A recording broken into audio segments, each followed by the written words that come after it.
Since we just gave like 20 minutes for each, I don't think we'll be able to get done with either in detail.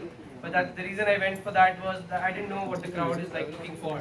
Are you guys looking for more beginner, introductory talks, like introduction to technologies and where do they apply?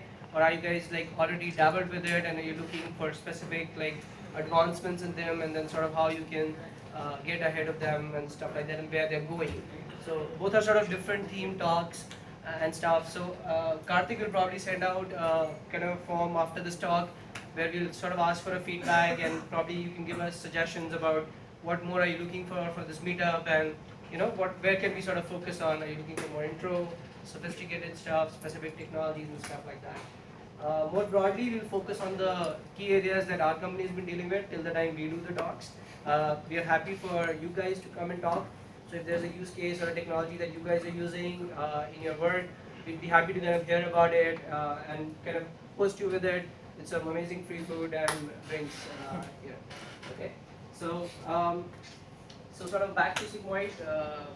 Sorry for the promotional stuff. It's like that those real estate stuff where they come and say, "We'll give you free stuff," and then you can listen to us for 15 minutes. So we are mostly like a almost I would say 99.9% open source company. That's because the rest of the stuff we've not been able to open source so far, and we'll be doing it soon.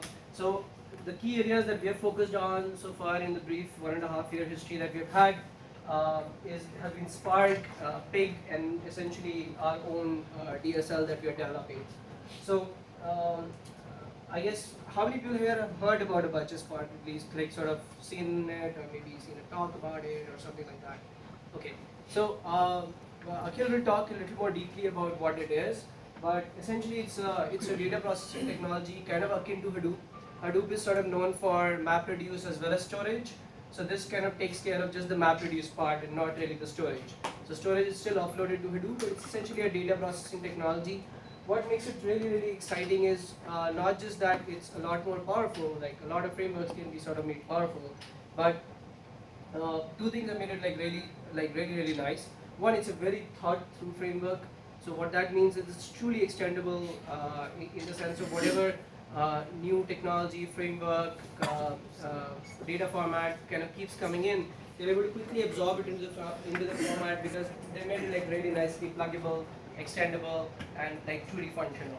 So that's one thing that makes Spark like really great. The second is the amount of community support that those guys sort of whipped up. Out of all the open source communities I've seen, it's sort of one of the most coziest ones to kind of get in touch with and get feedback in terms of iteration and stuff like that. So that's sort of one of the great reasons of kind of working or at least understanding Spark. If you guys are looking to kind of be in big data or are already using big data. The second, we kind of are active committers into Pig. So me and Praveen are basically committers. We are managing the Pig on Spark branch, which basically means that we allow all businesses to kind of leverage Spark with the existing tools that they were using in big data.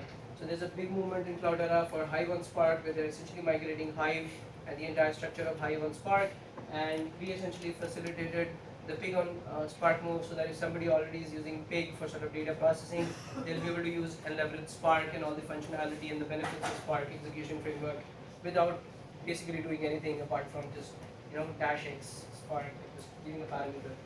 So that's the second open source framework that we're working on. The third one, what we call right now Sigma Stream, is essentially an operator framework on top of Apache Spark.